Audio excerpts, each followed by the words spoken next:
Welcome to It's Track Time. Today we're going to look at a common scenario. I'm on track, I'm in a GT4 RS. I'm trying to chase down a 991 GT3. And I've got another 991 GT3 behind me that's going absolutely apeshit in my rearview mirror. So this guy's got slicks on and he's doing real good through the S's.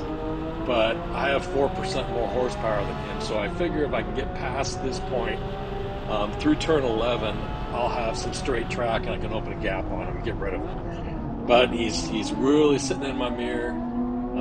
Here we are on the back straight now, so now I can use my 4% more horsepower to open a gap up on him. I was contemplating giving him a point by, but I've got a nice buffer on this particular lap. It'll probably be a good lap time, and I'm just trying to get to the end of it. So you can see I've got a good buffer on him now. I'm braking late going into turn 12. He's coming up on me, and it looks like I'm holding the gap. So I'm going to keep him back there for a little bit longer. I'm getting closer to the car I'm chasing in front of me, but I'm also watching this guy in the back to see if I can maintain this gap on him. So this continues. You can see he's getting a little closer to me through the stadium complex. Now we're getting close to the carousel, still holding the gap on him. And we go into the carousel. He seems like he's staying back there. He's not really gaining much on me here. He's got slicks, so he should be able to catch me on any of the corners. And I should be able to open up a gap on him on any of the straightaways. Now I got a little tiny straightaway here. And then I go into turn 20 and go onto the front straight. And I can bank the 4 seconds that I have in the buffer right now. So I get through the end of the lap. I'm got a 224, and now I want to see if I can cut a little bit more time into this. So once again, he's hanging back there, but now we're getting into the S's, and he's going to really feel those slicks. So we're coming in right here, and now he's going to start trying to eat on me. I'm going to try to stay ahead of him. I've got a little bit, I'm kind of coming up on Maverick in front of me, so I'm gaining on him a little bit, but this guy's coming up on me pretty hard. You can see when he gets around turn 7, he really starts eating into my buffer. And right here, you'll see him lose the back of the car and then shoot forward right there. And then he shoots forward, and now he's got like maybe a car length behind me. So we come over the top of 9, we're going into 10 now. And he's going to try to close this thing down. So I'm watching him really closely. I want to make sure that he stays where he's at. And you can see he committed. He didn't get a point by, but he committed. So I had to move over and let him go by. So now he's in front of me, and I'm going to start riding him mercilessly, trying to see if I can get that place back.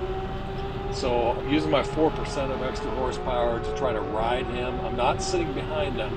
I want to see him in his side mirror. I want him to know that I'm sitting there. So now we come into the braking zone. He's braking and he turns, and you can see I'm in his head already. He's already lost the tail of the car. So I'm going to ride him again. Once again, I'm getting in his mirror so he can see me. And once again, he loses the back end again. And the traction control system cut the power, and now we're losing time on the lap. So now Maverick's going to start gaining on us. So here we come around turn 15. I accelerate out on the green. He moves to the side. Once again, I want him to see me, so I'm sitting there looking at him through his mirror. And here we go around the carousel. I'm going to try to keep this as tight as possible. When you're driving that tight behind someone, you really have to make sure you drive your line. You don't follow them. So like right here, he's going to go off the track. I'm trying not to follow him off the track. So you really want to drive what you want to drive for a line and not follow this guy in front of you. Once again, he went off the track there. So now I'm going to move out again. I'm not going to sit in his slipstream. I'm going to move out so he can see me back there. And instead of getting up to 142 miles an hour now, he's only going up to 135, I think. He kind of didn't take a late apex on turn 1, so I'm going to ride him here. Once again, I'm staying in his mirror, making sure he sees me back there. Now he puts on the power. 911s are great at squatting and just taking off coming out of a turn. So on 2, he starts gapping me. Now his slicks are really paying off going through the S's, and he's making some time on me here. And I know he's going to make some time on me going through 6 and 7 and 8. And so I'm trying to stay up with him here. You can see he's kind of getting close to Maverick there. Here we come up over the top of 9, and then he puts the power down, and I should have short shifted there. He gets a gap on me here. So now I'm going to have to get some speed here and then brake really late in late apex this turn. So I'm going to brake really late there, come in with a real late apex. I'm going to go out onto the green and accelerate to try to extend the back straight. And then I'm going to try to get as much speed as I can here. So now I'm going to try to get up to 159 miles an hour, 160 miles an hour. He's going to get up to about 153. So I'm going to have to close him down by really late braking here. So I'm going to late brake right here. And you can see I blow past the apex. Come around on the green. And now I've closed down the gap though. So now I'm going to try to keep closing the gap down. This is where his tail breaks loose typically. And he broke right there, which cut his power off. Now he takes a weird line on 15. He takes the F1 line, so he goes out way too far out, so I can stay behind him here. Now he's going to try to accelerate into the carousel. He goes and takes a real wide line there. I'm going to come around and hug these two apexes and try to stay with him. And right here, I'm going to go to full power.